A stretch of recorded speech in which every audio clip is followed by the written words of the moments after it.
All right, we lit. We live, baby. Yeah. All right, ladies and gentlemen. This is Fools for Thought. It's a podcast. Myself, Caleb Saffo, Cameron Palmer. Say hi to people, Cameron. Oh, what's happening? All right. So, and first, how you feel about the name? I already thought it was dope when you first suggested it, so I was like, "Fuck it, let's get it." I was thinking about it being two brothers, like the Rick and Morty shit. I didn't want to get sued by Rick and Morty. So. No. But yeah, I fuck with the I like the name. So This is essentially just gonna be a podcast. We've been talking about it for a little while. Cameron actually been trying to get me the longest. We just have a lot of stuff on our mind. We have a lot of stuff to say. And also we're tired of working. That's the primary motivation. I hope it's off, and I love my job, but I don't like having a boss. I want to be my own boss, so hopefully be able to get this shit jumping. And so anyways, basically for a little bit I just want to talk about part of the inspiration for this, and I'm sure Cameron 100% agrees, is doing this in the memory of our two friends, John and Alex. Oh, wow. Sorry. It's only crazy because just said on there, I won't agree. And I was like, yeah, no, I agree. Sorry. But I mean, and that's part of this. For one, this first episode is going to be the first part of a several part series about Drake, about Aubs, good old Aubrey, good old wheelchair Jimmy, especially with Certified Lover Boy about to drop. Nigga said it was gonna drop in January. Here it is, April. Like, you was gonna lie, just say that, bro. But hopefully he's not lying. At some point this year, Certified Lover Boy will drop. So with that being said, and with him being one of the few pieces of monoculture left where just about everybody in the world listens to Drake, with him being really, honestly, it's kind of corny and kind of wild to say, but his music is kind of one of the foundational points of our friendship. I mean, yeah, that a lot of it is timeless. We'll get into that later. What is and isn't timeless, we're gonna disagree on that, but because you would probably say Views is timeless. But anyways, wait, who? Views. Hey man. Controller and One Dance are timeless. Hey man. But I'm jumping the shark. So every day you wake up and choose violence. Hey man. Godly. Anyways, Drake has been, I mean, his Best I Ever Had dropped my freshman year, your sophomore year. The first year we met dropped. I feel like it came later or whatever. No, it was your sophomore year. It was the second semester, and we'll get in that as well. But Drake has basically been a part of our lives for 12 years. And I'm about to be 27, so that's a lot. Yeah, released 2010. Yeah. Damn. Nigga got impeccable memory. Yeah, if only I could use it for important shit. But anyways, with Drake being such a big part of our lives for so long, I feel like that's a good starting point. We both have a lot of opinions. Some of them are shared and some of them are very much not shared, which is good podcast material. That's because you wait honest everything. I'm going to continue to. It's realized. Because we're going to talk about Drake's impact on the culture, and we're going to talk about the culture's impact on Drake and his music, for better or worse. I think worse. But anyways, so we're going to start off album by album, and we probably could do like the stuff that came earlier, like Comeback Season and Room for Improvement, but I'm not as familiar with those. Like, I listened to them. No one is. I mean, no, like, because like, for instance, like Think Good Thoughts, I fucking love that song. There are some songs on those projects that I'm very familiar with, but like Gone, which is going to be the topic of this episode of the podcast, is the one. This is the first Drake project that was like readily accessible to me. Like I had to go on DatPiff and download song by song to get. We need to bring. Is that Piff still around? Yeah, it is. Man, Yeah, that Piff was that shit. For that's real. timeless. No. Shout out to that Piff. But So Far Gone was the first readily accessible project of his, and that's also the one that made him blow. So like, make him blow up. I just thought about it. You got that shit for free on that Piff. I had to pay a nigga for that shit. As a matter of fact, so yeah. So how did you get your hands on So Far Gone? Our favorite light skinned dude with the fat nose at school. Nigga, are we gonna do this? We're gonna do that on the pod. I'm weak, but now keep going. Anywho, shout out to that nigga. You know I love him. Anywho, he burned it. I guess that was his little side hustle. I think that was. I don't remember. Anywho, he burned it, and I was like, hell yeah, I want that shit. After I heard Best I Ever Had, I'm like, need it, give it to me. Mm-hmm. And I bought that shit, and fucking, it was 10th grade, so niggas was hella emotional. Mm-hmm. And I probably listen to that shit every night going to sleep. I feel it easily. Well, actually, so the way that I got it, I can't remember the name of this teacher. So, for some context, both of my parents are ministers. Shout out mom and dad. I love y'all. I apologize for the language in advance. But I have such respect for your parents. I mean, it's due. But there was a teacher, I can't remember his name, one of the teachers at Lithia, mm-hmm. and he actually had a bunch of music. And my mom, they got into a conversation, and he burned a CD with a bunch of music from my mom. As you know, both my parents being Baptist ministers, I didn't really get the chance to listen to secular music till the 8th grade. Like, I would hear stuff on and off. I would go over to my cousin's house and they would have MTV and stuff on, but I had to sneak to watch MTV. Me and Noah, we had to sneak and watch MTV on Saturdays. Bro, I didn't know you had. Yeah, we would wake up before my parents woke up. We wake up at 7 a.m. and watch music videos because they wouldn't just let us watch it. Now they ended up lightening up, especially by the time So Far Gone came out. It was my freshman year of high school. So by high school they had let up. But that's part of why music is such a commodity for me. I had to literally sneak around like a fucking bandit to get my hands on music. Yeah. So when I got the chance, when they actually loosened the reins a little bit and gave me the chance to get secular music, I went fucking wild. I just got any music I could get my hands on. Anything that wasn't country, basically, any kind of hip hop. And that's why my music tastes are so varied as well. Because there was so much that I had missed. That's damn, I never knew that about you. Yeah. So with that being said, first let me get into it, because obviously we both heard Best I Ever Had before we heard So Far Gone, the full project, because Best I Ever Had got released first. That's how you do when did you first hear Best I Ever Had? I remember exactly where I was at. I was downtown with my mom, and we were by the CNN Center, and it came on 2 or 3 times that day. And after the second time, I was like, I'm really fucking with this shit. Yeah. And I had always heard about who he was, and I watched Degrassi before growing up, but I just saw the nigga's name. I didn't know he would obviously end up being who he is now. Yeah. And so wild question, but you might actually know about it. You remember way back when, let's say 2010, when Kanye ran his own blog on his website? It was called Kanye University. I actually do not remember that. What? Yeah, which is crazy. That shit, man. I'm talking about that. What a time. Anywho. Also had limited computer usage for quite some time, so I missed a lot. Fair. Damn. Yeah. Anywho, so yeah, Kanye used to run his own blog on his own website, and it was lit. And he would have music selections from people he was listening to. And I would see Drake on there sometimes. I'm just like, is that the nigga from Degrassi? Yeah. And it was that one picture of him with the shades on, hat tilted to the side, and he exactly what you're talking about. Funny ass picture. Yeah, I was like, who the fuck is that nigga don't make no music?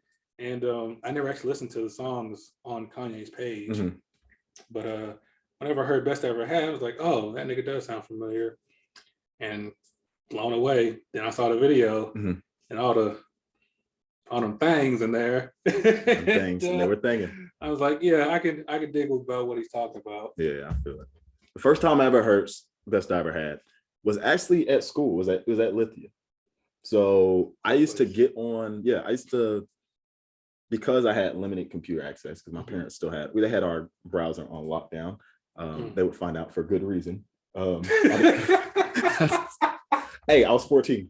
But anyways, so I would go to in the morning when my mom would take me to school, I would get on the computer and I would go to Hot New Hip Hop and that was the one, like, because there weren't as many. It was actually easier to download stuff on the school computer than it was to download stuff at home. They probably had a way bigger processor than anything we could have just by. My parents had that firewall up. So, and Lithia, basically, all you had to do is use those proxy sites and could download stuff. Yeah, good times. Good times. So, I would get on there, and my friend had given me the proxy site because this is the second semester, and I remember I would just go through all the new music and just listen to whatever came on. And the first version of Best I Ever Had that I heard was not the original version. Mm-hmm. They had a lot of like bootleg stuff on Hot New Hip Hop. The first version I ever heard, it wasn't actually a bootleg. It was a remix. Guess who was on the remix? Nicki Minaj. Yeah. I actually heard that one. And it was incredible. Nicki Minaj. So I actually didn't know that I heard Drake before that. But the first time that I knew, like that was the first Drake single that I was aware of who he was, that I listened to. And Nicki Minaj, and that was also the first time I ever heard Nicki Minaj. But yeah, so, and I heard that and I was like, this shit is fucking incredible. And that was all she wrote. So we're gonna get into some short facts about So Far Gone. It is, I think it's an album because of how it's a mixtape. I mean, it's a mixtape it's a mixtape. I still think it's like a fully realized project. But I mean, for instance, it don't sound like anything else in his discography, mainly because a lot of the shit that he used was like, I mean, it's a mixtape in the truest sense of the word. And that a lot of those beats were not his beats at all. And beats he wasn't supposed to have. Yeah, but it came out February 13th, 2009, under his October's Very Own label. It has this is wild. It on Metacritic, critical reception was widespread acclaim, rightfully so. That shit is incredible. It only has an 81% on Metacritic, which is low as fuck. I mean, that's super low. We're gonna get into our personal ratings later. 10. Yeah. 10. But I mean, it was bolstered by because it wasn't supposed to be commercial. They released Best I Ever Had and then Successful. Best I Ever Had went number 2 on Billboard. That was his second.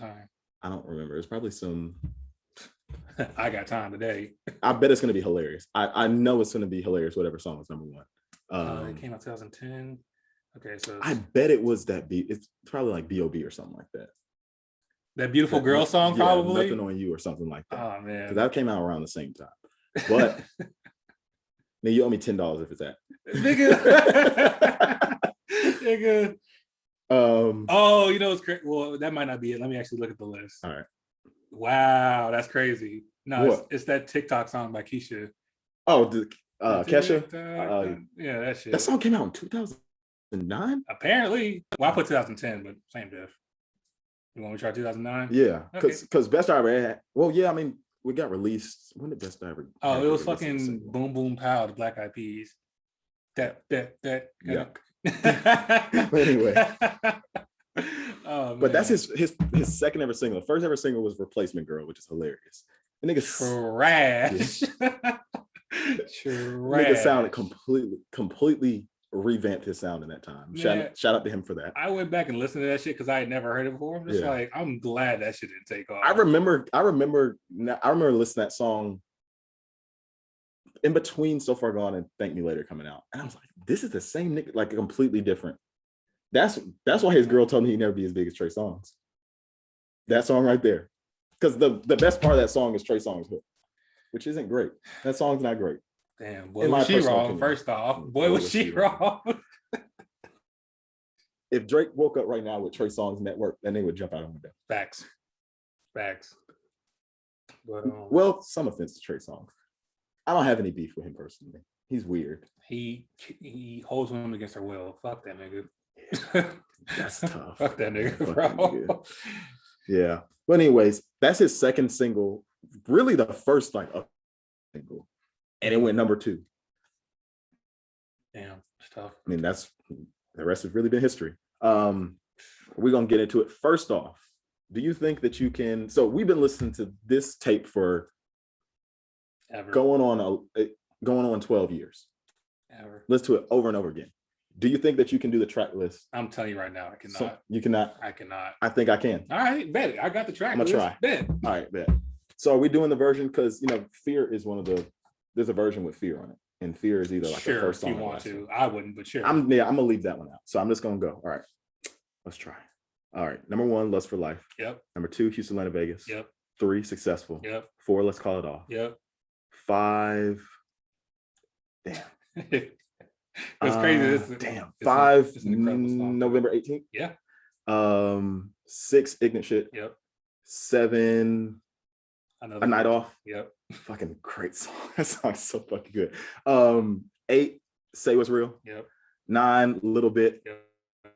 10, this is when it gets hard. This little middle section. 10, Unstoppable. Mm-mm. Damn. Wait, Close a little bit. Oh, Best I Ever Had. Yes. And then after that, Unstoppable. Yep. Uptown. Yep. What comes after Uptown? Another good song. Sooner Than Later. Yeah. Yeah, fucking great. This track list is incredible, man. All right, so then after Sooner Than Later, Sabria's Interlude. Yep. And then The Calm. Yep. Then Outro. Yep. And then Brand New. Yep. And Congratulations. Damn, Let's nigga got go. all of them. Yes, sir. That's crazy. Yes, sir. That's crazy. I'm telling you, bro. All of them. That is crazy. That's not the only Drake. We'll try this again with some other ones, because we're gonna do every album from So Far Gone up to the last one was Scorpion. The fucking. I mean, he did Dark Lane demo tapes. Yeah, I don't really consider. We could do that one. Yeah. We'll see how long it takes for Survivor Boy to come out. For real. But some of them I can do that. I can tell you right now, I'm not gonna be able to do if you're reading this. That shit's got like 30 songs on it. No so way. that and More Life, them shit's got like 30 songs on it. I'm pretty sure I can do Thank Me Later and Take Care as well. We'll might be able to do Thank Me Later. I know maybe. I can do Take Care. I don't know. Shit. Anywho. But we'll try that. So fuck, what was I about to say? What's your favorite song on the tape, first off? Damn. Okay, so mine's easy. One, is there a difference between favorite and best to you on this album? Yes. Okay. All right. I don't know if I know what my favorite song is. My favorite song is definitely November 18th. Really? Okay. Yeah. I'm not surprised by that. What about you? A little bit. A little bit. I love a little bit. We can talk about that in a second. I love that song. I fucking love that song. The best song? Yeah. Tough. Let me see. Like in terms of just pure quality. Pure quality. Lust for Life. Lust for Life. I don't know. Maybe just because I don't know, because I was thinking about this the other day. Songs don't really have that little twinkle sprinkle thing like in the intros. Just the fact that, and we'll get into this later talking about him, because Drake has some really good opening songs. Just the fact that's the first song on that album. No, I think all his intros are pretty well. Never mind. Views is no, trash. Keep the Family Close is a fucking abomination. I never want to hear that again. If I never hear that song again, it won't be soon enough. I hate that song so much. That's probably the only one that's probably.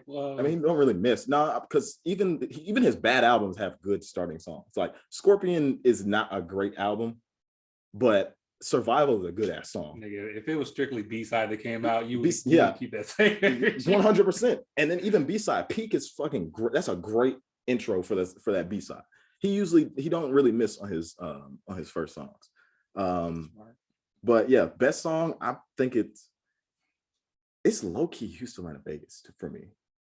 They all tough, man. But it's really like an 18 song tie for first place. Well, there are some songs on this album that none of the songs are bad in my opinion. There's some of them that I don't revisit as many as others.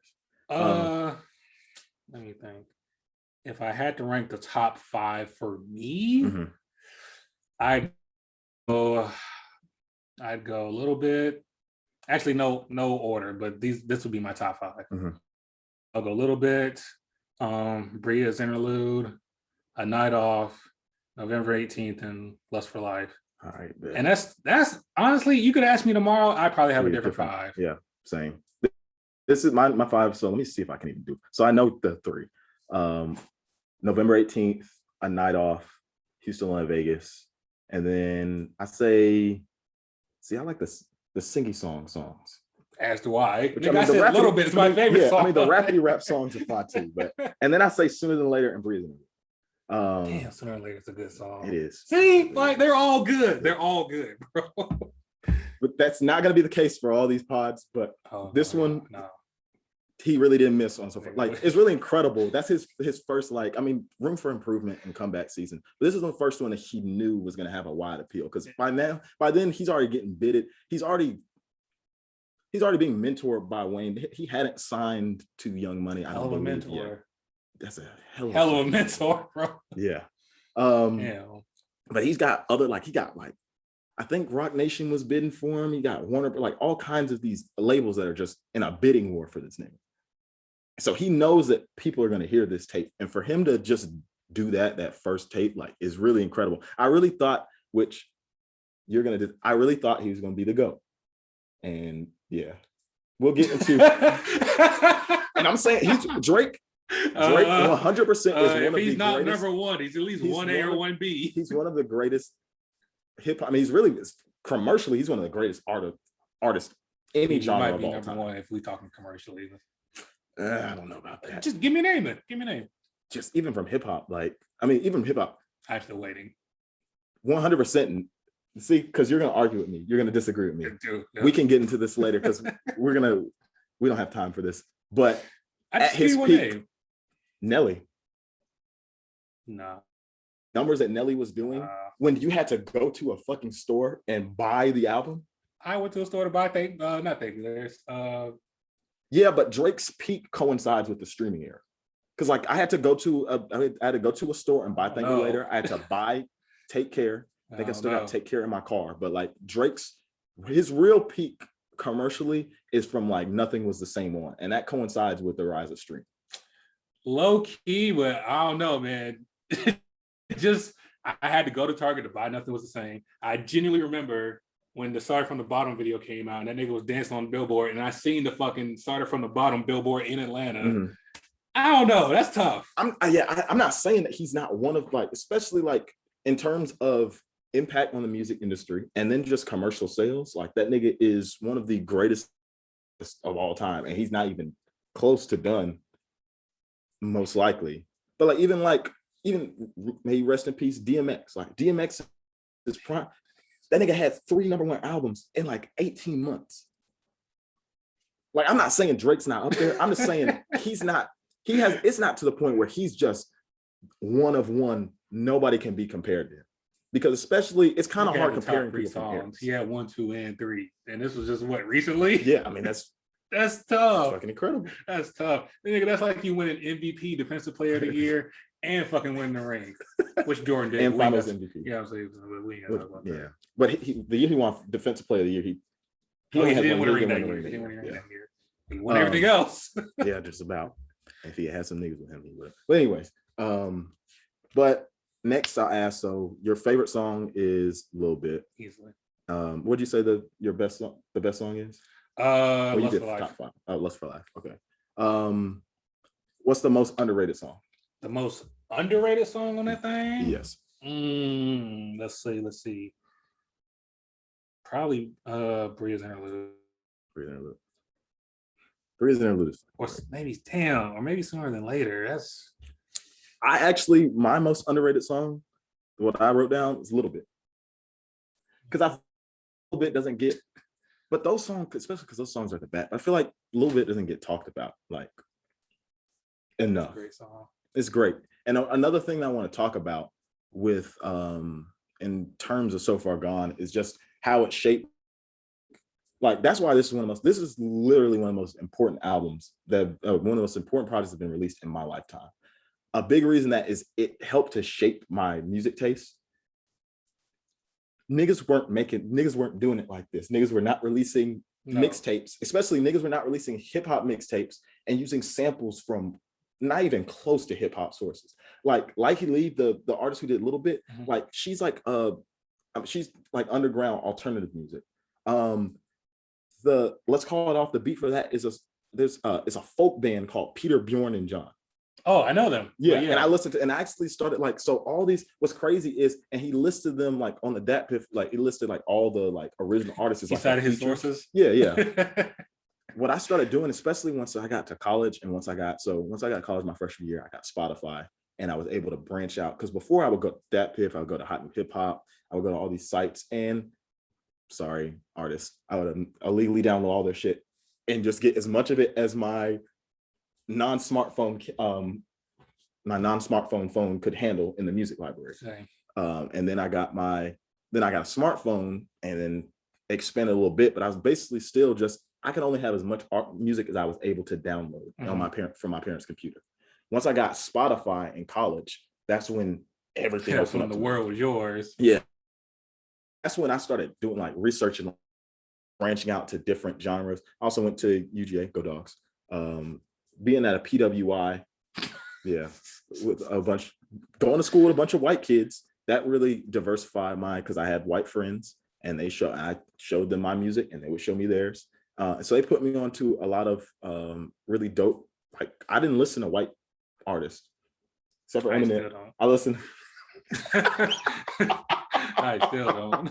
Like I did before, like in middle school, and like that whole rock was a thing. But oh man, not really now, not yeah.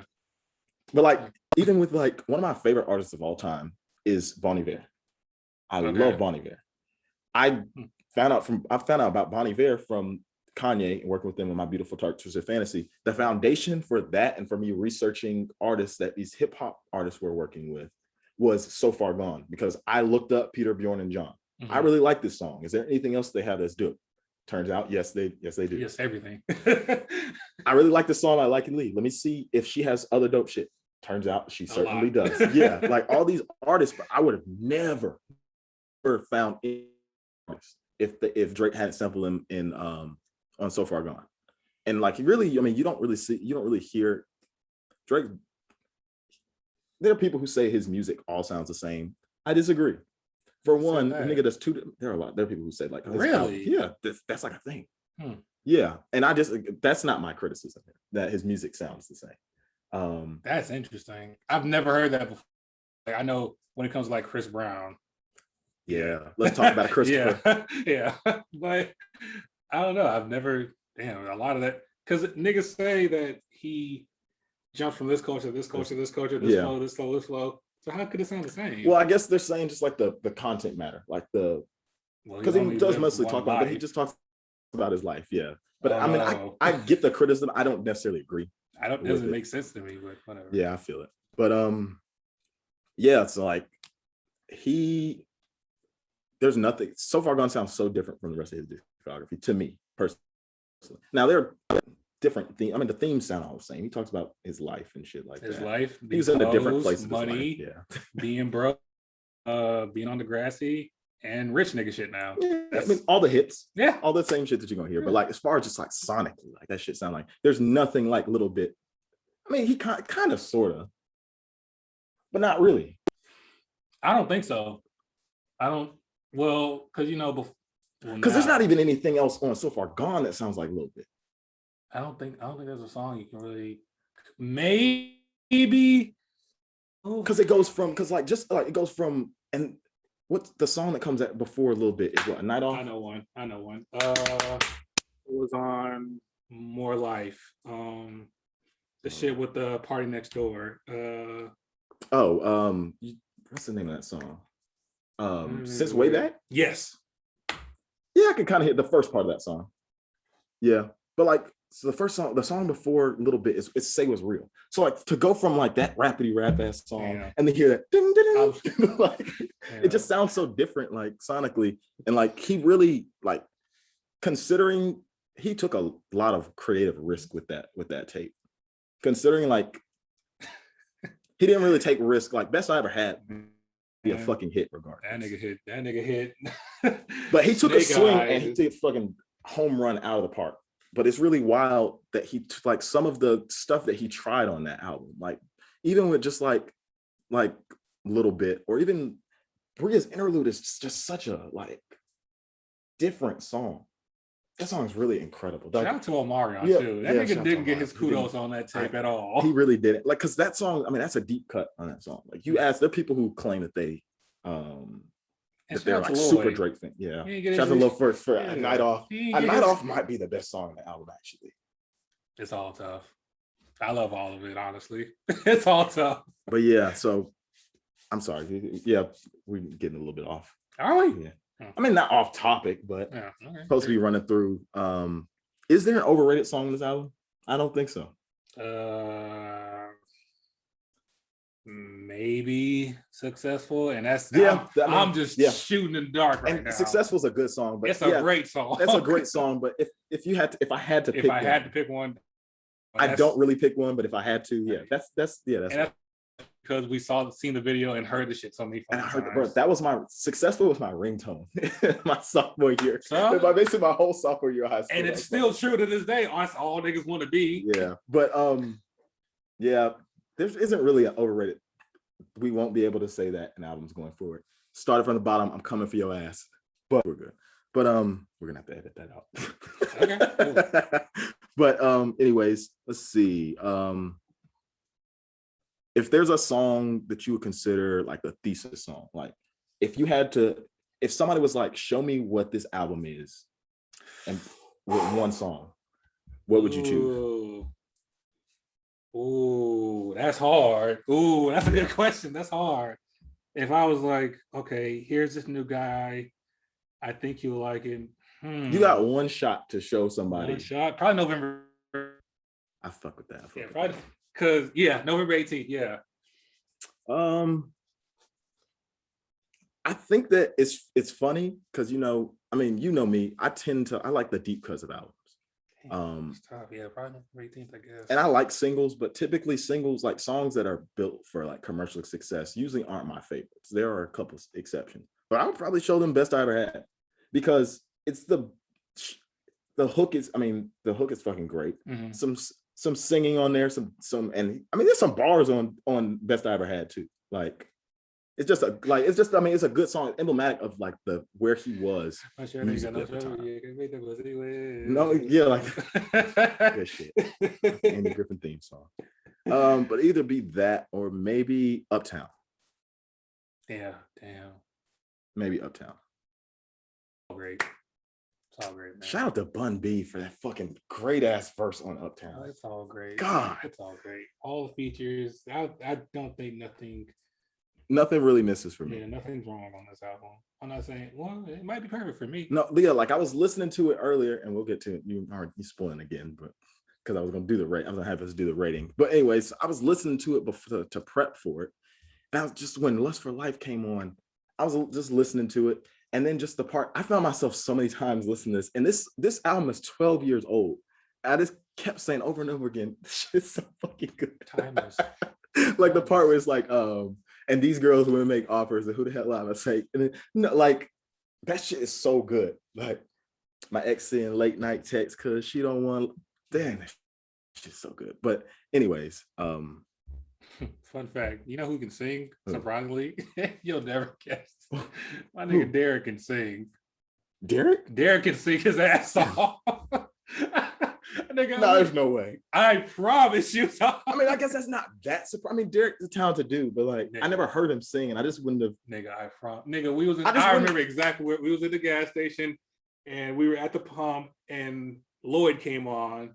And this nigga started singing Lloyd. I promise, like this nigga started singing. I was like, wait a minute. I just wouldn't take him for a singing ass nigga.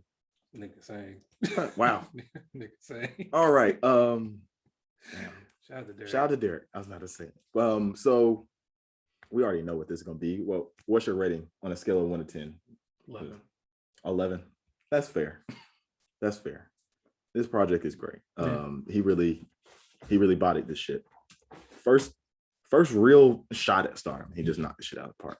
All right. We're gonna see a theme of my opinions of these albums slowly.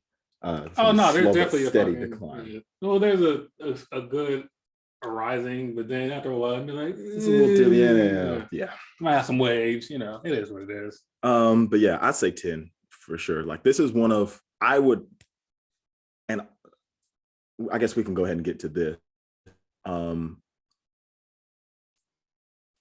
Do you have like a list of his projects from like best to worst? Best to me is Nothing Was the Same. Just the nostalgia feel for me and where I was at that point in my life. And the worst, I'm actually curious to hear what this is going to be. The worst might be let me think. The worst might be Views. Interesting. Honestly, very, very, very. Hold on, let me look at the discography real quick. Let me look at this discography real quick. If I'm going off of like, let's see, like if I told you you have to listen to Drake's discography from beginning to end, which one would you be like, damn, bro, I have to listen to all of that? Damn, yeah, damn. I enjoy Views, but if that, well, I enjoy parts. You know what's crazy about it? And boy, niggas gonna get some blowback for this if niggas pick up steam. Nah, nigga. It might be Take Care for me. As the worst? Okay, Nick. No. Wait. Excuse me? Okay. I can see a vein in my neck. Let me think. I'm not a huge fan of headlines. Nigga, what? I'm really like I am, but I'm not.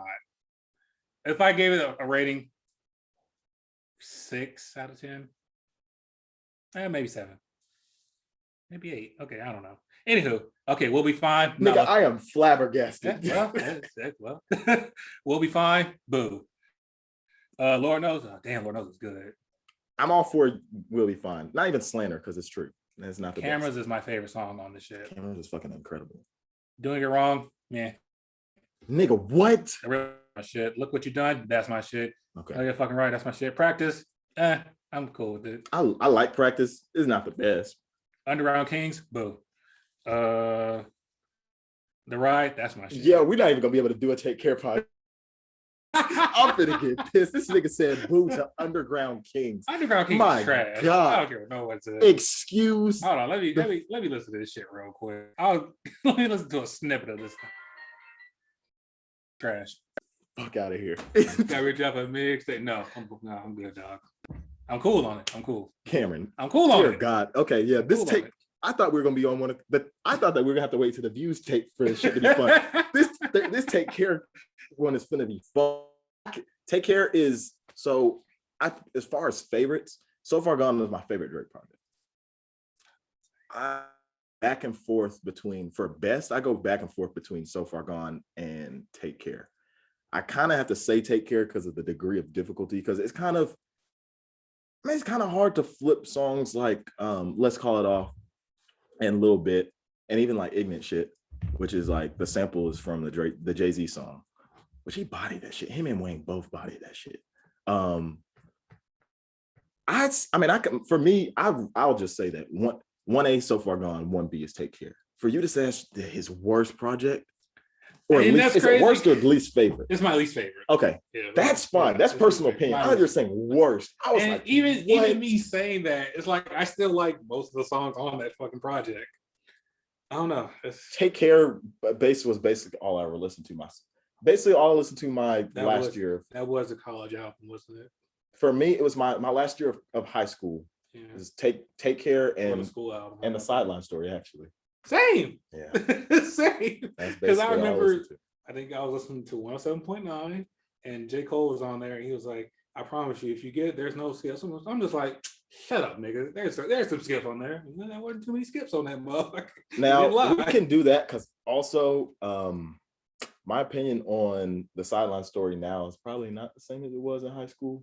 Same. I don't have shit bad to say about Friday Night Lights. That's a perfect fucking mixtape. That actually is a good segue because I want to talk about some artists from this era. Like at the time, they were like the new school. Now these niggas are like not OGs, but like they're they're seasoned veterans. Yeah, like that. Like yeah, they're the Chris. I mean, they're the ones running the league. Yeah, like Drake, J. Cole, Wale. Kendrick. So for me, it's interesting. From all of those artists from that time period, I'm just wondering if it's nostalgia or if it's actual like it's like some critical basis to this, because all my favorite projects of theirs are like one, either mixtapes or their first project. So like for instance, Drake, my favorite project from Drake is So Far Gone. My favorite Wale project is More About Nothing. That is my off. Oh my That's one of my God, favorite that's a good ever. mixtape. Favorite Cole project is Friday Night Lights. All three of those are mixtapes. They're not even their albums. I think well, for you, I think it's probably because that's where like you got to see music for what it was, or you got to broaden your horizon for music. Yeah. And damn, you got to broaden your horizon for music when some of the dopest niggas came out. That's tough. I think that contributes to it, but I also just like I look at them and their shit like that they've released since then is just not as good. It's just like critically, not even like my opinion as far as like not even like do I like this song. It's just like these songs are not as well made. Well, we've also been listening to these niggas for 12 years. Yeah, I mean that's true. But even like for instance, Cudi, in my opinion, The First Man on the Moon is his best project. To ever do it. Even somebody else he's like he's not really in the like he didn't come up as far as fame as quickly as them, but even like the same place, like ASAP Rocky. Live Love ASAP is his best project. I think anybody who listens to ASAP, and ASAP's got good project, like At Long Last ASAP, and Live Long Live ASAP. Those are both they're good albums. What's the Testing? Fucking trash. Was that his newest one? Yeah, that's the last one he released in 2018. I don't remember this fucking single from that shit. It's that song with Skepta. Which I like that song. That niggas really out here listening to Skepta. Hey, your nigga Drake try to put Skepta actually bodied that interlude on More Life. That's a good song. I'm trying to remember. Was that the TMT shit? No, that's Gigs, and we're gonna talk about Gigs on More Life. Noah Swinton, my brother Noah is. Yeah, and I'm talking about you, nigga. That nigga Noah is a Gigs stan. That nigga will defend. He will defend because Gigs has 2 verses. We'll talk about this in the More Life. But he has 2 verses. He has one on No Long Trash. I hate, and one on KMT. Those are my 2 least favorite songs in the whole project. Same. And nigga is the common denominator. Trash. Yeah. I don't care what Noah says. Gigs is trash.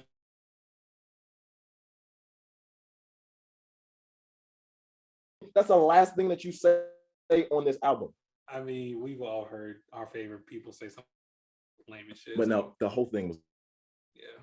But anyways, I just wanted to bounce that off you and see what you think, because like about like critically, it just seems like I don't know what it is. Maybe it's because the structure of mixtapes and the freedom of it, because I know there's a lot of different things that go on as far as the production of an album versus a mixtape. And I feel like with mixtapes, there's a lot more creative freedom, especially like early stuff. Like Cole talks about the like labels being all in his shit when he was trying to make the Sideline Story. Because like Jay-Z and all them want to make sure it was a hit. They want to make sure the nigga was able to eat. So like they had a lot of input and a lot of creative control on that album, I feel like. And I feel honestly, looking back at it, I feel like when it comes to like some of those niggas, right, like I said, some of those niggas, they were gonna blow up one way or the other. Yeah. Like Cole was gonna get paid. Yeah. For another. I agree. Even if like any of them, like say in an alternate reality somewhere, if Drake was a fucking producer and like if all the niggas were just producers or something, them niggas they'd still be fine. Yeah. they'd all still be fine. I was just wondering because I just feel like that's really weird. I mean, there are other artists like that. Like for instance, Nas. Illmatic was Nas. How old was Nas? 19 when you released fucking Illmatic? It's fucking incredible. Like, what's crazy is that nigga's first Grammy was just won this year. Yeah, which is fucking ridiculous. Damn, but I mean, I love shit. Fuck the Grammys because they don't understand black music. I love shit. Like, oh, Nas is the greatest. All right, how many Grammys he got? None. Oh, weird. But Pac don't have any Grammys. Yeah, well. Which, I mean, nigga's dead also. I mean, yeah. Died in 96. But just the fact that he was alive and he was the biggest rap star on the planet, no Grammys. You got Biggie fucked up, but okay. I mean, 1A and 1B. I feel that. That's fair. I feel like, that's a whole nother story. I feel like Pac was, I think Big was definitely a better lyricist. That goes without saying. Easily. He's one of the greatest lyricists. Easily. But as far as just making music, like, as far as like making a vibe, Pac. Yeah. Also easily. But yeah, lyrics. Yeah, there's no question. Lyrics, Biggie. Vibe, Pac. There are only like 3-4 niggas who've ever lived who are on Biggie's level lyrically, in my opinion. I'm only thinking of one off the top of my head, and that's Jay-Z. Even Jay-Z, I don't think Jay-Z can go like Jay-Z, in my opinion. Actually, I'll put, you're right. For lyrics, maybe not Jay-Z, but for flow, Jay-Z. Yeah, I mean, Jay-Z's flow super underrated. Like, people don't talk enough about, especially like early Jay-Z would be float on shit. Because of like, Jay-Z was never one of the rappers who just be like doing like quick, like Biggie would do like quick flow, up tempo flow. Like Jay-Z like takes his time on beats. So like I feel like because that, but yeah, and I like that shit too. But I feel like that gets underrated because it's hard to take time on beats too and flow with a slow beat or something. I like that shit personally because like I do feel like the nigga's probably talking to me, or I'm genuinely having a conversation with the niggas. Yeah. But that's why I can't listen to Meek Mill. Stop yelling at me, nigga. You're trying to be right. But and Meek, I mean, Meek can rap too. Like Meek got some bars. Like his last album, he's corny as all fuck. But Meek, I'm sorry. Meek is corny as that's a corny ass thing. He is corny as all outside, boy. But Meek got some. Meek can rap. Like his like Championships. That was a good ass album. Sure. They trying to Jay-Z trying to like Brandon is like Malcolm X to like rehabilitate his image. But I mean, he can do it. He did well. Jail for 3 months, and I didn't think of Malcolm X, Martin Luther King Jr. They locked the nigga up. They locked the nigga up for almost a year for a fucking dirt bike. Well, guess what? You should probably not do anymore, nigga. Fuck. You can't ride a dirt bike because he's a felon. Yes, nigga. Fuck. Yes, nigga. You can't vote because you're a felon. Yeah, you hate to see it. Stop doing dumb shit. Nah, that's fucking institutionalization. It is absolutely. Yeah. But I see what you're saying. No, but if you got in trouble for riding bikes, maybe you should stop fucking riding bikes. Wouldn't that make sense? But the point is, he should still be able to ride a fucking bike, even though he would. Wasn't he doing it in the street? Yes. Is it illegal? But the nigga was in jail for a year. Going to jail for a year for it is wild. It's fucking obscene. Being on probation for years is wild. But it's disgusting. I mean, I get what you're saying. I'm not saying that there shouldn't that he didn't break the law. I'm just saying that the punishment was not necessary. Did not fit the crime at all. But anyways, we getting off track. No. If I get in trouble for stealing the speaker, I probably shouldn't be around speakers anymore. Around store speakers, right? I don't know. But niggas sometimes. I don't know. Does that not make sense though? Does that not make sense though? If I got in trouble for hacking into a computer, maybe I should stay the fuck away from computers, right? I don't know. But also, dirt bikes is like a cultural thing in Philly as well. Okay. And watermelon fried chicken is a cultural thing for Black people. And I stay the fuck away from watermelon. Fried chicken, that's my shit though. Watermelon's not even good. Bottom tier. Very bottom tier. Like bottom 5. Honestly, 3 of the bottom 5 fruits are the 3 melons. Like all 3 of them shits. I don't fuck with watermelon. I don't fuck with cantaloupe, and I definitely don't fuck with useless ass honeydew melon. Yeah, those are all trash, aren't they? Damn, those are all trash. Melons go 0 for 3, my nigga. They're all trash, bro. Like if someone useless free fruit. That's when they give you a free fruit box. It has hella watermelon and honeydew and cantaloupe. If someone gave you a fruit basket of just those 3, I'm throwing that shit in the trash in front of them. I'm throwing it at you. That's disrespect. You're disrespecting me if you give me like. That's like stepping on somebody's shoes to give them a fruit bag. Like you can't even throw some grapes in there. I'd eat the watermelon, and I'm not even eating the watermelon. I'd be upset about it, but I do it. I'm not even finna eat a watermelon just by itself. Now, watermelon is in a basket with like some pineapple, so it soaks up the pineapple juice. I can fuck with that. But like a watermelon by itself. Oh, another one, dragon fruit. Dragon fruit's trash.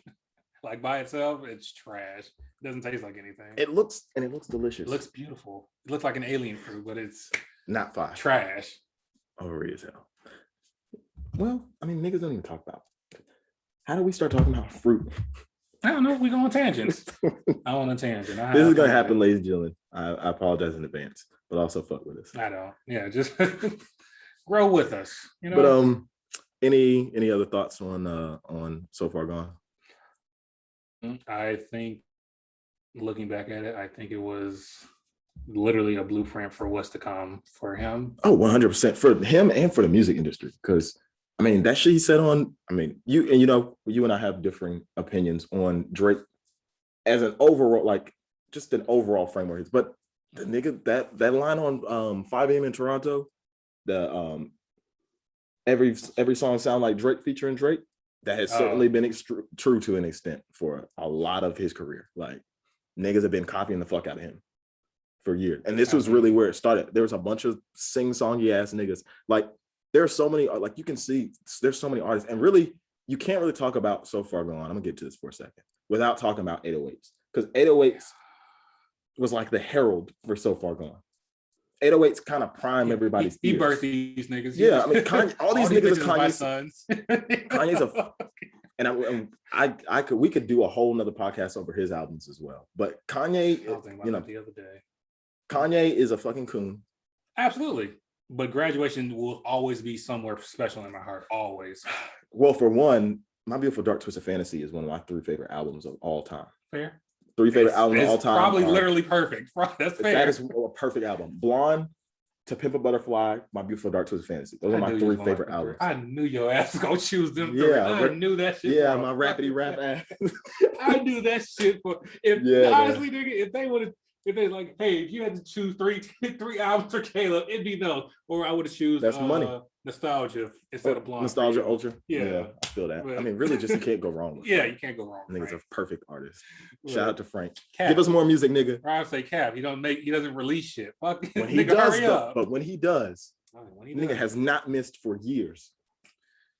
I don't know, man. Because this nigga been doing it almost. Nigga, let us see you. Like, what the fuck? That nigga be on some mysterious Bryson Tiller shit. Swear. If Bryson Tiller walked in this room right now, I wouldn't even know that was that nigga. Do I know what that nigga looks like? Exactly. Don't know if that nigga was hiding in here somewhere right now. Oh, there's a random nigga. If you walk past that nigga in the street, like he has this, because I know what he looks. I know generally how he looks. I don't know what he looks like, but I know how he looks. Nigga, he just looks like a nigga. He looks like a college nigga. Nigga, pull up that Keke Palmer meme right now. I wouldn't know this man. Sorry to that man. Yeah, sorry to that man. I apologize. That, but I mean, so 808's The Heartbreak came out in 2008. And I remember niggas was complaining when 808s came out. I bought that bitch. And I loved 808s. Fucking Heartless, that's one of the great, that's as a single is just, that's an incredible fucking song. Let's talk about the cartoon video first off. I didn't know how to do a motherfucking music video too. Yeah. That was really a time. Make more music videos, niggas. Niggas don't make music videos anymore. That was really a time. Music videos, just BET and 106 & Park. That was a time, man. You niggas are not creative with music videos anymore. And the only ones who are really making fine music videos are the female artists. I'll say all the women. Y'all niggas, and it's just it's embarrassing. I'm embarrassed for y'all niggas. Please start making that. I thought of fucking SZA's Good Days video. That's immediately what popped in my head. I just thought about that the song that Doja Cat and SZA just released. And I didn't even watch it yet, but I saw a clip of it. That shit is incredible. Like the girls are really doing that shit with this music video shit. Hey, that's a whole nother one of these days. I don't think so. No, we won't. The bar's in hell for niggas. Women in the industry have to jump through so many hoops that niggas just don't have to. Yeah. Like, if I'm a record label owner, I'm not trying to fuck a dude. So I mean, yeah, but I mean, just even like Megan Thee Stallion, I would bet she's working like 10 times as hard as like her male. Like the baby is not having to work and the baby actually is an artist. I'm not the biggest fan of his music. First off, but that nigga makes creative music videos. Absolutely, he's hilarious. He makes really good music absolutely. videos. But he also says he's going to charge $50,000 for a verse. So basically, we're not going to hear anymore. Abolish the baby features. I'm sorry. Yeah, I'm sorry. Society has grown past for a baby feature. We've grown past it. But yeah, just damn, it made me sad because now I'm thinking about how niggas don't do it, how they used to do it. Damn, we sound like we sound like our parents. Yeah, we're old niggas now. Are we? Yeah, we really are. I mean, shit. Our formative years was like a decade and a half ago. almost. But shit hurts now. Yeah, knees hurt. Nigga, I'm finna do that. You're right. Nigga, ankles hurt. Everything hurts now. God. But anyways, yeah, I mean, it's crazy thinking about 808 and So Far Gone's impact on the music industry and just the progression, because niggas were not, I mean, even Wayne was a really good mentor for Drake, because Wayne, even though that fucking Rebirth album was hot fucking that garbage. The Rock one? That's the Rock one, hot fucking garbage. Except On Fire is fucking great. And I don't care what nobody says. I remember you did like that song. I unironically love that song. I remember we was at the basketball game and that shit came on. You were just so nigga almost did a backflip. Nigga, that song was trash. They used to play that song when we would hoop. I don't care what nobody says. I like that song. It was like, it's like a nigga would go Super Saiyan when that song came. Oh my God. Oh my God. On Fire, good song. That's canon. The rest of the album is pretty fucking awful. Even the songs we like that song did none like that. I mean, Wayne was like the biggest star in the world at that time, right? When he was in jail. He chose the right time to release that album, because if he released the album like 2014, he was like, what the fuck is this? Who this man? Nigga, he released that album like right after Carter 3. Like, that's the perfect time to release that album. Oh, great album. Great album. Even though Carter 2 is his best album. You know what's crazy? Damn bug in here. I didn't actually get a chance to listen to the Carter 2. I went back to it because Carter 2 came out in 06, I think. Let me look up. It's either 06 or 07. It wasn't on the radio. Probably wasn't listening to it. It might have been 07. But that album, obviously, I was still on musical lockdown at that time. So that's what I was going to ask you. So, like, growing up, when like your mom and dad would be in the car. 2005. God. Yeah, dear God. That was like middle school for me. Yeah. There was no way. I was barely aware of Wayne's existence. I think same. When I found out that Wayne was like the nigga from the Hot Boy, because I remember when and yeah, like I remember, or even like when, like I remember when Go DJ came out, but I didn't find out that was like the same nigga for a while because I just didn't have the access to that shit. Dang, what was I about to say about? Mm-hmm. I'm sorry, y'all gonna have to deal with my short-term memory loss as well. That's cool. Mine probably was a lot worse. But yeah, that like Wayne kind of primed it as well. Like there were niggas who were singing, but like niggas weren't doing, like they were still like Drake low-key kind of in a way put R&B, like R&B had to find a new lane. Mm-hmm. He put a lot of R&B niggas out of business because that nigga would do his own hook and he would do other people's hooks too. It's like, damn, this rapidy rap ass nigga is taking, like there would be all like like niggas used to have like have to have T-Pain or like Chris Brown or somebody on the hook. Yeah, you just get Drake to do a verse and do the hook, a singing ass hook. Yeah, that's what I forgot. That was a thing where like you would have, if to get the rapidy rap song on the billboards, you would have to have a singer on their feature. Yeah, and like now there's so much of a blending of like now, like if you look at like somebody like even like a big like somebody like Uzi, like there's such a blending of like Uzi be fucking singing on songs. Like that was not a thing. Like you had artists I have like a hot take about that, by the way. I said I have a hot take about that. Oh God. About Uzi? No, let's run it. I might be off Uzi for a while just because of how he treats JT. I'll be honest. I like when I saw that video of him like low-key cussing out Carisha and fucking that was disrespectful as hell. I wasn't for that shit. I don't fuck with that shit. I was like, I haven't listened to JT Uzi song since, honestly. I really haven't. And I fuck with Uzi heavy. Damn. And I didn't like that shit. Nigga listened to Eternal Take a couple days ago. I'm not gonna lie to you. Not gonna lie to you. It's a good album. I didn't fuck with that either. Respect women, protect Black women, but also some of that is on JT. You gotta. I'm sorry, bro. I'm sorry. You gotta check. False prophet. I knew it. I called it. Fucking. It's disrespectful. They caught you in 4K. It's disrespectful the way he was speaking to Carisha. It's also disrespectful the way he was speaking. I'm not saying the way he was speaking to JT. The way he was speaking to Carisha, to Young Miami. Mm-hmm.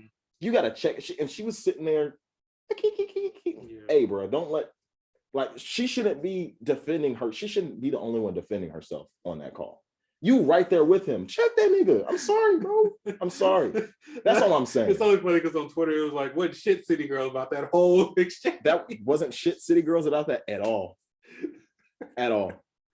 Oh man, yeah. That wasn't very act up. You could get snatched up of her. It really wasn't. It wasn't. But hey, I stay out of women's business. But I mean, I didn't like that shit, man. I don't know the details of their relationship. I hope we don't get. I don't give a damn. But anyway, I don't give a damn. I know toxic when I see toxic. All I know is that nigga should have been talking. You don't talk to. Just be respectful. You shouldn't be talking to nobody that way. Definitely shouldn't be talking about somebody talking to somebody you have a relationship with. And it's very concerning the comfort that he had doing that shit on live. That shit was ugly as hell. It was trifling. That's what niggas do now. All niggas do is go live. Niggas don't make just regular phone calls. Come to the streets, bro. All niggas would do, like, who was it beefing? And like these niggas were like, they were recording shit on live. Like, if y'all niggas don't call each other, yeah, for real. Niggas get on like, bro, we don't need to hear this. Go to the streets. Come to the streets, bro. I will beat your motherfucking ass. Top 10 video of all time. That nigga Desi fell off. Bro, I was finna say that. I was like, that might be another hot take. That's not hot. I don't think there's anything hot about that. I watched, what was it? I think it was the karate video. I was just like, yeah, it might be over for you, my guy. That shit was terrible. Absolutely terrible. I'm sorry, that shit was awful. Like, yeah, no, what it really might be over, what it was for me, it was the one with where he had that girl and it's supposed to be like his hood girlfriend or whatever. Who was it, Pretty V? Yeah. Yeah. It's like introducing her. It was some shit, and she wasn't even acting hood. She was acting like she had a stroke. She was acting like something was wrong with her. Like that's not hood. That's just being weird. I was like, yeah, it's time to hang it. You had a good run, my boy. Yeah, it was that one, and it was the one where he was like a Hawks player for the day. Oh yeah, that was trash. Sorry. Like it was funny, but it wasn't like it wasn't hitting like it used to. Hey man, just make a him and Haha Davis wash. Yeah. Drewski carrying these niggas. Drewski might have birthed these niggas the way he goes. That nigga ain't missed. Nigga's run is incredible. He ain't missed yet. That nigga's just genuinely like he's a funny ass nigga. Like it's not even skits. It's not skits. Yeah. I know teachers hated that nigga. I know teachers despised Drewski, bro. I know they did. Did you see the video where he was like, did y'all know G Herbo's name is like, what was that nigga's first name? I can't remember. It's like something wild. Yeah. Something wild. Hold up. What was it? No, it was because he used to go by Lil Herb. Yeah. Because he used to go by Lil Herb. And it was like, y'all niggas know, because niggas didn't listen to it. Yeah, it's Herbert Randall Wright III. Think about rap niggas with these, like, T.I.'s name is Clifford. Fucking Clifford. That's the nigga's name. That nigga's mom went to labor, birthed him, held this nigga up. Red Dog. This nigga looks like a Clifford. I thought his name was Tip for a while. I thought it was like legit. I would go by Tip. I would come up with some shit like T.I. too if my name was Clifford. It is what it is. It's like when I heard like the football coach Red Allback. I was like, his first name is Red? What the fuck? I think, was that his name? I thought it was a nickname. Let's find out. Like Bear Bryant. I think his name isn't Bear. It isn't? I don't think so. Oh, it is a nickname. Yeah. Damn, these niggas' nicknames be killing me. Damn. How these niggas by their real names then? Shit. Paul William Bryant is Bear Bryant's name. Bear is a tough nickname. Yeah. It's pretty tough. But anyways, anything else about So Far Gone? Since we ain't been talking about that for about 15 minutes now. Yeah. Whatever. I don't know how long. Let's talk about fucking Kong versus Godzilla. This nigga Godzilla washed that nigga Kong. So, spoiler alert. I mean, the nigga is. You seen the meme? It's like, I'm a walking nuclear power. It's like Godzilla. I'm a walking nuclear power plant. I got opposable thumbs though. and then on the other side has Godzilla just says monkey. Right. I mean, dead ass though. No, like, bro, like the nigga shoots laser beams from his fucking mouth. What is like Godzilla is just, I mean, Kong is just a big ass gorilla. Like, he's got opposable thumbs. honestly, if y'all ask me to fight, I'm beating y'all's ass just for asking me to fight that nigga. He's a fucking dinosaur who shoots nuclear laser beams from his mouth. That's fair, but it was just the fact that like after the first fight, fucking King Kong was over on the air carrier like, "Hey, I'm the king and all, but Godzilla be tripping." That nigga, these niggas different. Right, I don't know what Godzilla be on over there. That nigga got his ass washed. I was upset at that whole shit. I was like, damn, nigga, you gonna go 2-0 this whole movie? You suck, nigga. Nah, guys are saying right, minking his ass up. Damn, Godzilla gave that nigga good hands. I was upset. Did you see the fucking Justice League Zack Snyder cut? When I saw 4 hours, I said absolutely fucking not. I understand. I absolutely refuse. I saw maybe like 2 hours of it. I refuse. Yeah, I feel the only reason for context, Infinity War is like 3 hours long. I think it's like 3 hours and 6 minutes or something. Worth like it.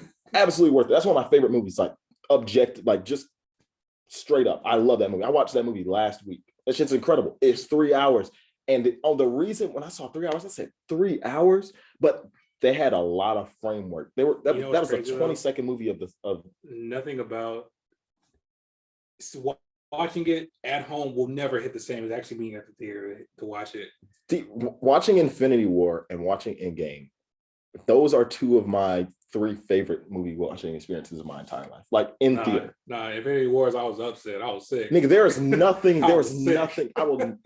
nothing like seeing Infinity War in theaters for the first time.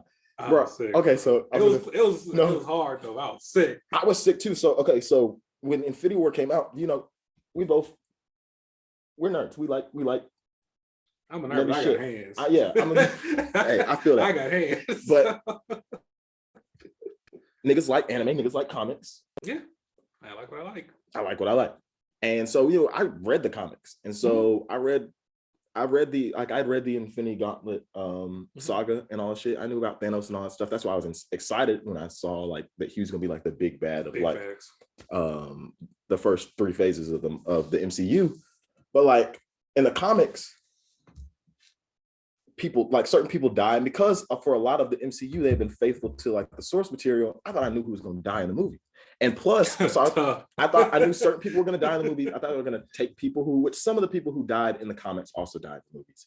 But I also thought I knew, because I was like, Robert Downey Jr. and Chris Evans, their contracts are about to be up.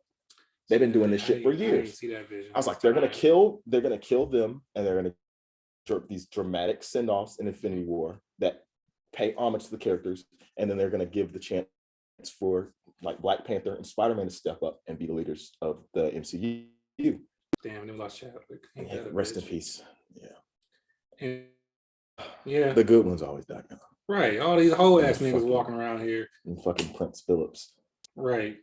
Yeah, covering up for his molester family member that lived to be fucking 99. But anyways, damn, I was gonna say something that would get us in trouble. Would it though? I was gonna be like, rest in peace. That's a little. I'm sorry. Is it though? No, it's not. I keep that same energy. If you were an asshole alive, you're an asshole dead. Their whole family is literally the reason why the world is how the world is. Imperial last. Yeah. But anyways, feel that. But so I'm thinking like they're gonna die, not get snapped. I thought they were gonna get killed by Thanos, and then I thought I knew who was gonna get snapped away. So when fucking T'Challa reached for Okoye and then the nigga turned to dust, I said, no, I remember because I went and saw it with my ex, and then it was like a triple date with my ex, and then with Noah went with Dom, with his girlfriend. Shout out to Dominique Rogers-Cromartie. Nigga said 4 days, okay. That's not her name. Okay. I call her that. She don't even know who that is. I call her name is Dom, and I call her Dominique Rogers-Cromartie, who would say he played cornerback in the NFL. Anyways, and I call her Dominique Foxworth as well. But anyways, so when that nigga disappeared, I said, wait a second. Right. I started looking around, and you can see all the people who've been watching the MCU for their whole lives, which basically we all have. I remember when Iron Man came out. Niggas were in there crying like they just watched their family member get murdered in front of them. It was very, very intense. Bro, okay, so I'll never forget this. So I went and saw that movie. That's literally one of my favorite movies ever. Like, Thanos, first off, Thanos was right. About killing everyone, or that we're overpopulated? Humanity is, I mean, he wasn't really right about the overpopulation. But I mean, that's another pod. Yeah. Because I could probably talk for like a good 5-6 hours about Infinity War. That movie is fucking incredible. Just the fact they pulled that shit off. And Thanos is one of the greatest movie characters of all time. I don't care. You niggas not seeing him. Yeah, ain't nobody seen him in the hands department. Ain't nobody seen him in the hands department. I know that. No, I was watching Endgame a week ago. And at the end, the climactic battle when he's fighting Captain Marvel, and Captain Marvel is just right. She was giving that nigga hands, and so he tried to headbutt her, and his head literally bounced. She just ate that shit. Right. So she's about to take the gauntlet from this nigga. This nigga pulls out the Power Stone in his fucking hand, just smack. Like, I was like, this nigga is tough. I'm really not seeing this nigga. But anyways, I'm getting off topic. So I remember, my sister, shout out Kanan, she fucking loves Guardians of the Galaxy, which so do I. Really? Kanan's favorite fictional character ever is Groot. Kanan's ringtone when she gets a text is "I am Groot." Dead ass. It's baby Groot. I hear that when she comes home. Man. That's how I know somebody's hitting her. I am Groot. That's literally her text. Man, that's why. Her text. That's lame, bro. Nah, I fucking love that shit. Nah, that's trash. She can do. Nah, that's trash, dog.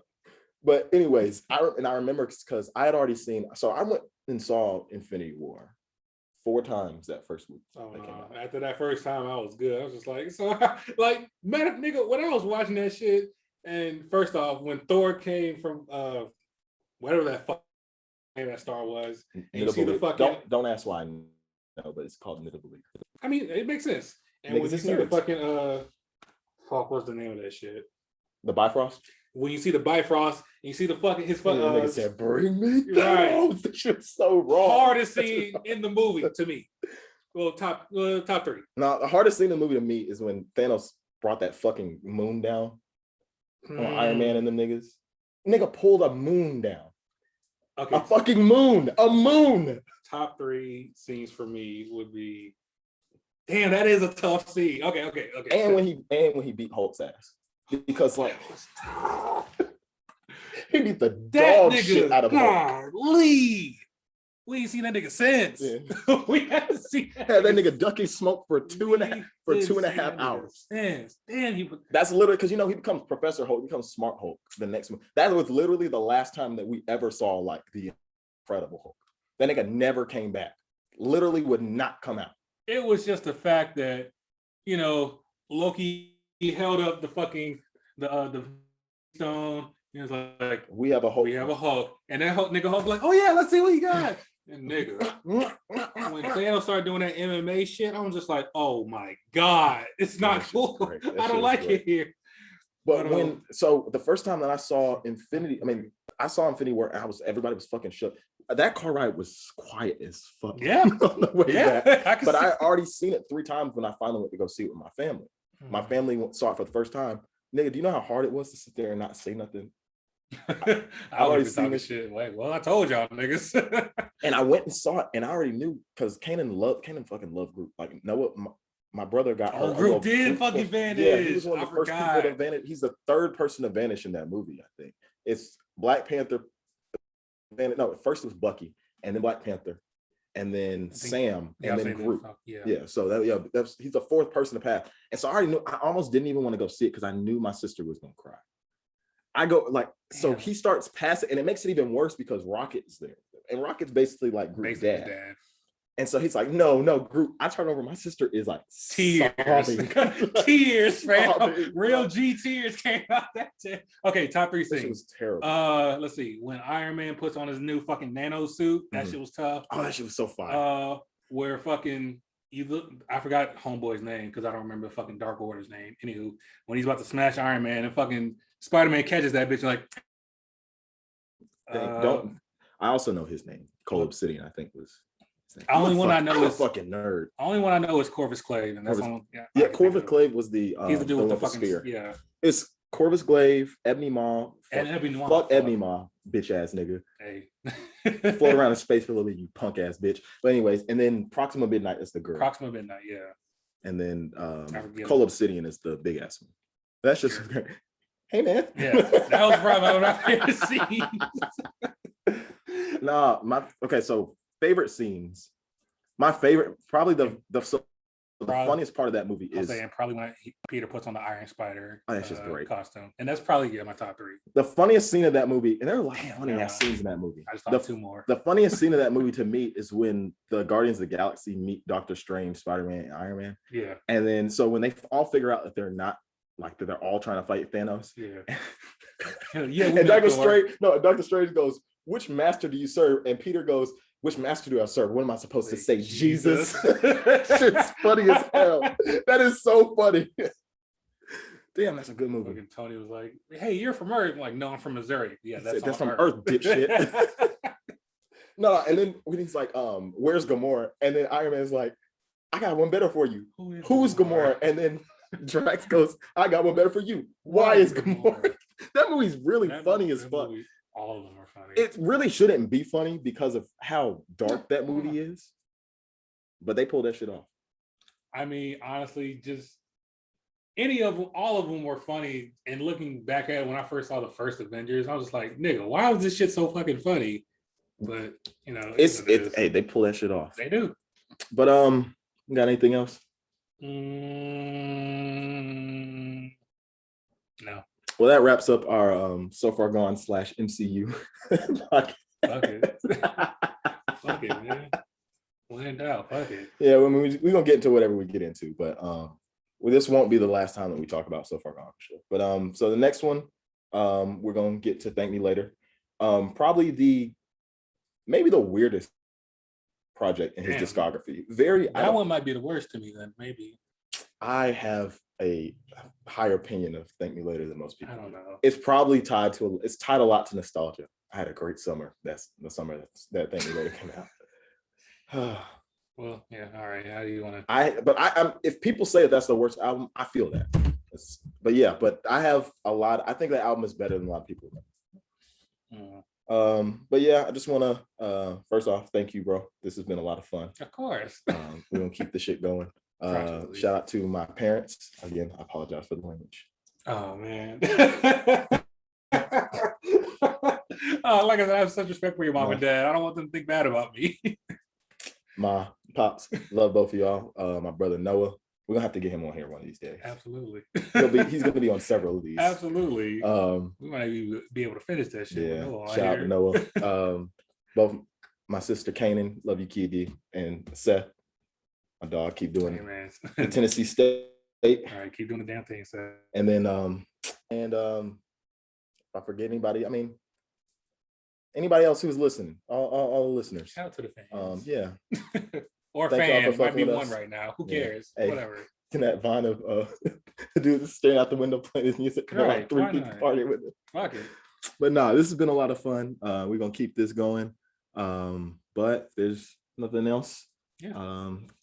We out. Cameron and Caleb signing off. Food for thought. Thank y'all.